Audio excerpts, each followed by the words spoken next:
ಇನ್ನೊಂದು ಕ್ಲಿಪ್ಪಿಂಗ್ ಸಿಗುತ್ತೆ, ಆಮೇಲೆ ಅವ್ರು ಎಲ್ಲೆಲ್ಲಿ ಹೋಗ್ತಾರೆ ಸಿಗಲ್ಲ. ಸೊ ಇಲ್ಲಿ ಮುಗಿಸ್ಕೊಂಡು ಹೋಗ್ಬೋದು. ಜಡೆ ಹೊರಟ್ರ ಕೇಳಿ ಅಷ್ಟೊಳಗೆ ಗುಡ್ದಾಯ ಹೊರಟ್ರ ಕೇಳಿ ನರಸಿಂಹ.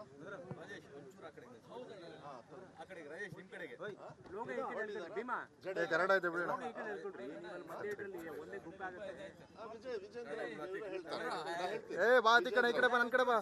ಏ ಅತಿ ಕಣ, ಇಲ್ಲಿ ಬಾ, ಇಲ್ಲಿ ನಾನು ಕೊಡ್ತೀನಿ ಡಬ್ಬು. ಹಾಂ ಓಕೆ ಸರ್, ಡೌನ್ ಮಾಡಿ ಅಣ್ಣ, ಸ್ವಲ್ಪ ವಿಸ್ತಾರ ಇಲ್ಲ, ಭಾಳ ಖುಷಿ ಆಗುತ್ತೆ.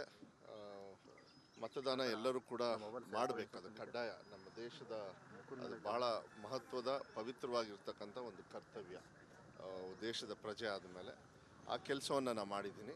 ಅದ್ರ ಜೊತೆಗೆ ವಿಶೇಷವಾಗಿ ಇವತ್ತೇನು ದೇಶದಲ್ಲಿ ಸತ್ಯ ಮತ್ತು ಸುಳ್ಳು ಅದ್ರ ಮೇಲೆ ಚುನಾವಣೆ ನಡೀತಾ ಇದೆ ಅಂಥೇಳಿ ಭಾವಿಸ್ತೀನಿ. ಗ್ಯಾರಂಟಿ ಗೆಲ್ಲುತ್ತೆ, ಯಾಕೆಂದರೆ ಗ್ಯಾರಂಟಿ ಜನರಿಗೆ ಸಹಕಾರ ಮಾಡಿದೆ. ಭಾವನಾತ್ಮಕ ಜನರು ಭಾವನೆಯನ್ನು ದೂರ ತಳ್ಳಿದ್ದಾರೆ.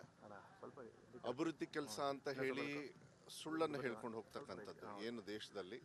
ಮತ್ತು ನರೇಂದ್ರ ಮೋದಿಯವರ ಹೆಸರಲ್ಲಿ ಕೊಡಿ, ನಮ್ಮ ದೇಶ ಸುರಕ್ಷತೆ ಆಗಬೇಕಂದ್ರೆ ಮೋದಿಯವ್ರ ಜೊತೆಗೆ 70 ವರ್ಷ ಕಾಂಗ್ರೆಸ್ ಅವರಲ್ಲಿ ಆಗಿರಲಿಲ್ವಾ? ಇವರೇನು ಬದುಕಿರಲಿಲ್ವಾ? ಇದೆಲ್ಲದೂ ಕೂಡ ಪ್ರಶ್ನೆ ಸಾಮಾನ್ಯ ಜನರು ಹೇಳ್ತಾ ಇದ್ದಾರೆ.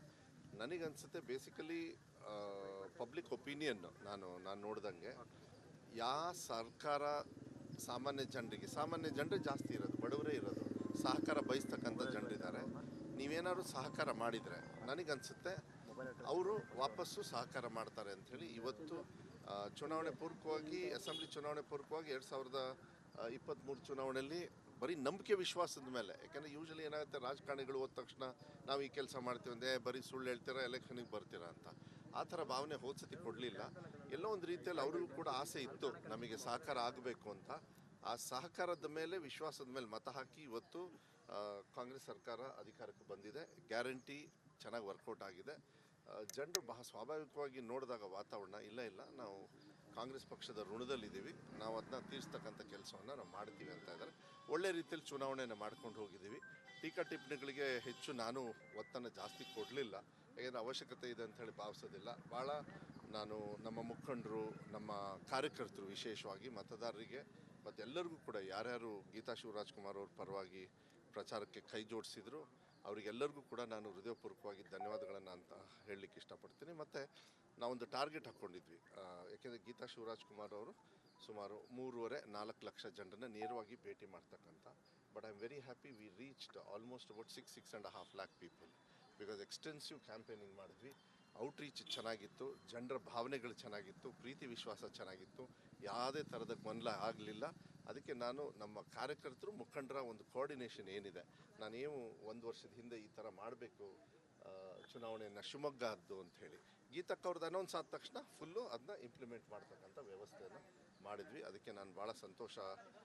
ರಾಹುಲ್ ಗಾಂಧಿಯವರು ಬಂದರು, ಮತ್ತು ಮಲ್ಲಿಕಾರ್ಜುನ್ ಖರ್ಗೆ ಅವರು ಬಂದರು, ಸುರ್ಜೇವಾಲಾ ಅವರು ಬಂದರು, ಇಡೀ ದೇಶದ ದೊಡ್ಡ ನಾಯಕರೆಲ್ಲ ಬಂದಿದ್ದಾರೆ. ತುಂಬ ಸಂತೋಷನೂ ಕೂಡ ಆಗ್ತದೆ. ಸರ್, ಈಗ ನಿಮ್ಮ ಕ್ಷೇತ್ರ ಅಂತಲ್ಲ, ರಾಜ್ಯ ದೇಶದಲ್ಲಿ ಸೈದ್ಧಾಂತಿಕವಾಗಿ ಚರ್ಚೆಗಳಾಗಿ ಚುನಾವಣೆ ಆಗಬೇಕಿತ್ತು. ಯಾಕೋ ವೈಯಕ್ತಿಕ ಆರೋಪ ಪ್ರತ್ಯಾರೋಪ ಜಾಸ್ತಿ ಆಯಿತು ಅಂತ ಅನಿಸ್ತಾ ಇಲ್ವಾ? ಈಗ ವೈಯಕ್ತಿಕವಾಗಿ ಆರೋಪ ಪ್ರತ್ಯಾರೋಪ ಯಾವಾಗಲೂ ಎಲ್ಲ ಚುನಾವಣೆಯಲ್ಲೂ ಇದೆ. ಇಲ್ಲ ಜಾಸ್ತಿ ಯಾಕೆ ಕಾಣಿಸ್ತಾ ಇದೆ ಅಂದರೆ, ನಿಮಗೆ ಸೈದ್ಧಾಂತಿಕ ಭಾವನಾತ್ಮಕ ಅವನ್ನ ಮುಂಚೂಣಿಯಲ್ಲಿ ಇತ್ತವಾಗ. ಈಗ ಅದೆಲ್ಲ ಜನರ ತಲೆಯಲ್ಲಿ ಅದಿಲ್ಲ. ಸಹಕಾರ ಬಯಸ್ತಾರೆ, ಸರ್ಕಾರದ ಕರ್ತವ್ಯವನ್ನು ಬಯಸ್ತಾರೆ, ಅದಾಗ್ತದೆ. ಕೆಲವು ಸತಿ ವೈಯಕ್ತಿಕವಾಗಿ ಟೀಕಾ ಟಿಪ್ಪಣಿಗಳನ್ನು ಸ್ವಲ್ಪ ಹತೋಟಿಯಲ್ಲಿದ್ದರೆ ಒಳ್ಳೆಯದು ಅಂತಕ್ಕಂಥದ್ದು ನಾನು ಭಾವನೆಯನ್ನು ಎಕ್ಸ್ಪ್ರೆಸ್ ಮಾಡ್ಬೋದು. ಬಟ್ ಫ್ರೀಡಮ್ ಆಫ್ ಸ್ಪೀಚ್ ಎಲ್ಲರಿಗೂ ಇರೋದ್ರಿಂದ ನಾನು ಅದನ್ನ ಬೇರೆಯವರಿಗೆ ನಮ್ಮ ಇತಿಮಿತಿಯಲ್ಲಿ ರೂಲ್ಸ್ ಆ್ಯಂಡ್ ರೆಗ್ಯುಲೇಷನ್ಸಲ್ಲಿ ಮಾಡ್ತಕ್ಕಂಥದ್ದು ಒಳ್ಳೆಯದು ಅಂಥೇಳಿ ಭಾವನೆಯನ್ನು ಬರ್ತದೆ. ಆಮೇಲೆ ಜನರು ಸೂಕ್ಷ್ಮವಾಗಿ ನೋಡ್ತಾ ಇದ್ದಾರೆ, ಗೆದ್ದ ಮೇಲೆ ಯಾರು ಇರ್ತಾರೆ, ಸೋತ ಮೇಲೆ ಲೆಕ್ಕಕ್ಕಿಲ್ಲದೆ ಇರೋರು, ಚುನಾವಣೆ ಸಂದರ್ಭದಲ್ಲಿ ಟೆಂಟ್ ಹಾಕ್ಕೊಂಡು ಬಂದು ಕೂತ್ಕೊಳ್ಳೋರು, ಅದನ್ನೆಲ್ಲ ಸೂಕ್ಷ್ಮವಾಗಿ ನೋಡ್ತಾರೆ. ಅವರನ್ನು ಯಾಕೆ ಉಪಯೋಗ ಮಾಡ್ಕೊಳ್ತಾರೆ BJP ಅವರು, ಅದನ್ನೆಲ್ಲ ನೋಡಿದ್ದಾರೆ. ಅದು ಶಿವಮೊಗ್ಗ ಸೊರಬ ಕ್ಷೇತ್ರದವರು ಕೂಡ ಸೂಕ್ಷ್ಮವಾಗಿ ನೋಡಿದ್ದಾರೆ. ಅದನ್ನು ತೀರ್ಮಾನ ಕೂಡ ಡಬ್ಬದೊಳಗೆ ಕಾಂಗ್ರೆಸ್ ಪರವಾಗಿ ಹಾಕ್ತಾರೆ. ಅದೆಲ್ಲ ಹೇಳೋಕ್ಕಲ್ಲ, ಫುಲ್ ಬೇಕು. ಗ್ಯಾರಂಟಿ 93% ಮನೆಗೂ ಕೂಡ ತಲುಪಿದೆ. ಮನೆ ಬೆಳಕಾಗಿದೆ, ಮಕ್ಕಳು ಆ ಬೆಳಕಲ್ಲಿ ಓದ್ತಾ ಇದ್ದಾರೆ, ಅಡುಗೆ ಮಾಡ್ತಾ ಇದ್ದಾರೆ, ಬೆಳಕಲ್ಲಿ ಜೀವನವನ್ನು ಮಾಡ್ತಾ ಇದ್ದಾರೆ. ಮುಂಚೆ ಕತ್ಲಲ್ಲಿದ್ದರು ಹೆಚ್ಚು ಕಮ್ಮಿ, ಯಾಕೆಂದರೆ ಅವರು ಕರೆಂಟ್ ಆಫ್ ಮಾಡೋರು, ಮೀಟ್ರ್ ಕಟ್ ಮಾಡೋರು, ಈಗಲೂ ಕೂಡ ಬಂಗಾರಪ್ಪಾಜಿಯವರು ಪುಕ್ಕಟೆ ಕರೆಂಟ್ ನಡೀತಾ ಇದೆ, 2,000 ರೂಪಾಯಿ ಎಲ್ಲರಿಗೂ ಹೋಗ್ತಾ ಇದೆ. ಮೊನ್ನೆ ಬಂದು ನಾನು ಹಿಂಗೆ ಹೋಗ್ಬೇಕಾದ್ರೆ ಇದು ಬ್ಯಾಂಕ್ ಅಕೌಂಟ್ದು ಅಂತ ತೋರಿಸಿದ್ರು, ನೋಡಿ ನಮಗೆ ದುಡ್ಡು ಬರ್ತಾ ಐತೆ ಅಂತ. ಪಾಪ ನನಗೆ ಹೆಂಗೆ ಬೇಜಾರಂದರೆ, ನಾವೆಲ್ಲ ಬಿಸ್ನೆಸ್ ಮಾಡ್ಬೇಕಾದ್ರೆ ಒಂದು ತಿಂಗಳಾಗೆ ಇನ್ನೊಂದು ತಿಂಗಳಿಗೆ ತುಂಬ ಟ್ರಾನ್ಸಾಕ್ಷನ್ ಇರುತ್ತೆ.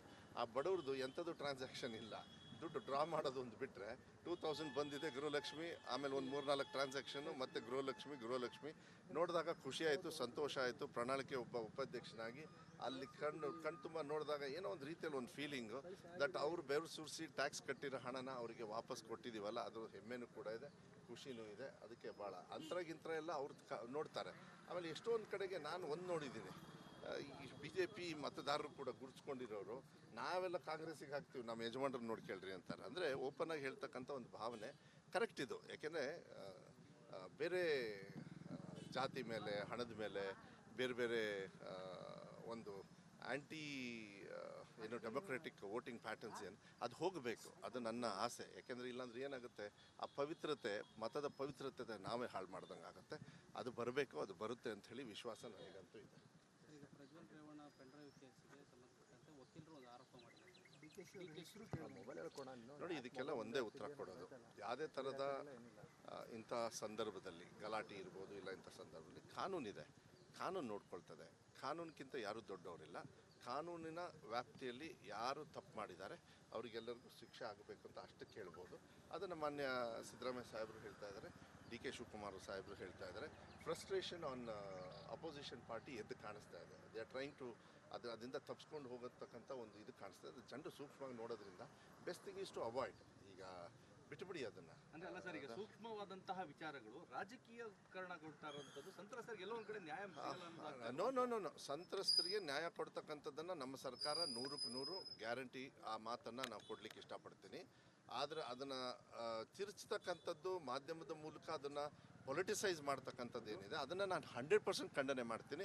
ನಾವು ಯಾರು ಕೂಡ ರಿಯಾಕ್ಟ್ ಮಾಡ್ತಾ ಇಲ್ಲ, ನಾನು ಮಾಡ್ತಾ ಇಲ್ಲ. ಅಂತ ಪ್ರಯತ್ನ ಆಗ್ತಾ ಇದೆಯಾ ಅಂತ ಪೊಲಿಟಿಸೈಸ್ ಮಾಡುವಂಥದ್ದು ಕೆಲಸ? ಅಲ್ಲ, ಹತಾಶರಾಗಿದ್ದಾರೆ, ಯಾರು ಹೊಂದಾಣಿಕೆ ಮಾಡ್ಕೊಂಡಿದ್ದಾರೆ, ಅದು ಕಾಣಿಸ್ತಾ ಇದೆ. ಬಟ್ ನಾನು being this thing again I don't get in to that kind of a discussion. ನನಗೆ ಆ ಡಿಸ್ಕಷನ್ಸಿಗೆ ಹೋಗೋಕ್ಕೆ ಇಷ್ಟ ಇಲ್ಲ. ಸ್ಟಿಲ್ ಐ ವಿಲ್ ಟೆಲ್, ನೀವು ನಂಬಿ ವಿಶ್ವಾಸ ಇಟ್ಕೊಳ್ಳಿ, ಕಾನೂನು ಮಾತ್ರ ಇಲ್ಲಿ ಗೆಲ್ಲಬೇಕೆ ಹೊರತು ಯಾರು ಕೂಡ ಯಾವುದೇ ಥರದ ಸಿಸ್ಟಮು ಗೆಲ್ಲಬಾರ್ದು. ಅದು ಕಾನೂನೇ ಗೆಲ್ಲಬೇಕು. ನಮ್ಮ ಪಕ್ಷದಲ್ಲಿ ಮಾತ್ರ ಕಾನೂನೇ ಗೆಲ್ಲ. ಪ್ರತಿಭಟನೆಗೆ ಮುಂದಾಗಿದ್ದಾರೆ BJP ಮತ್ತು JDS ಕರೆ ಕೊಟ್ಟಿರೋದಕ್ಕೆ BJP ಅದನ್ನೇ ನಾನು ಹೇಳಿದ್ದು.